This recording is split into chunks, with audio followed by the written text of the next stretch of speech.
Good morning, IBC.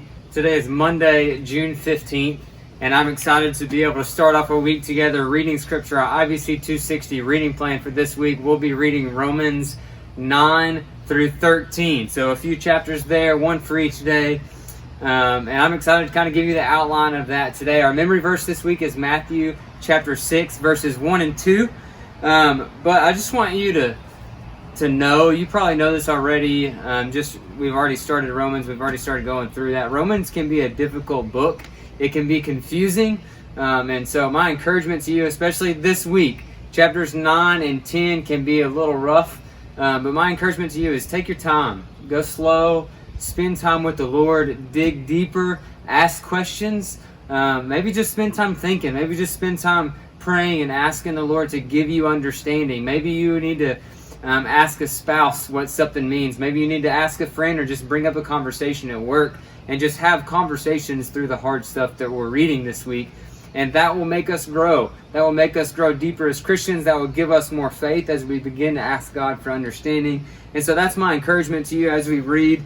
One of the commentaries that I've been using has broken up this section or these chapters into two different sections. 9 through 11 is broken up into the defense of the gospel. It's the problem of Israel. And so it's looking at a big problem in Scripture that Israel has.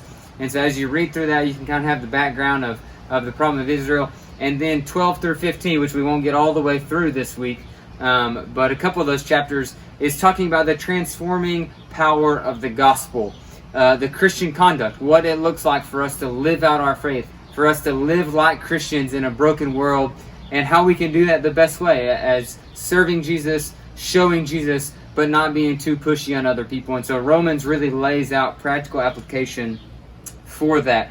My highlight verse is Romans 10, Romans chapter 10, verses 14 through 16.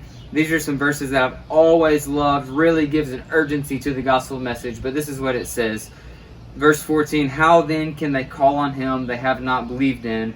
And how can they believe without hearing about him? And how can they hear without a preacher? And how can they preach unless they are sent? As it is written, how beautiful are the feet of those who bring the good news.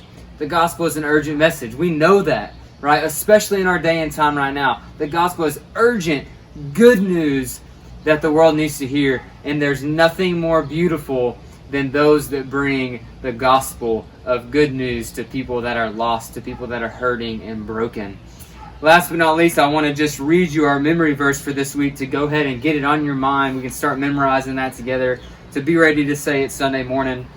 And that's Matthew chapter 6, verses 1 and 2. Be careful not to practice your righteousness in front of others to be seen by them. Otherwise, you have no reward with your Father in heaven. So whenever you give to the poor, don't sound a trumpet before you as the hypocrites do in the synagogues and on the streets to be applauded by people. Truly, I tell you, they have their reward. IBC, we love you. We're praying for you this week. Have an awesome week.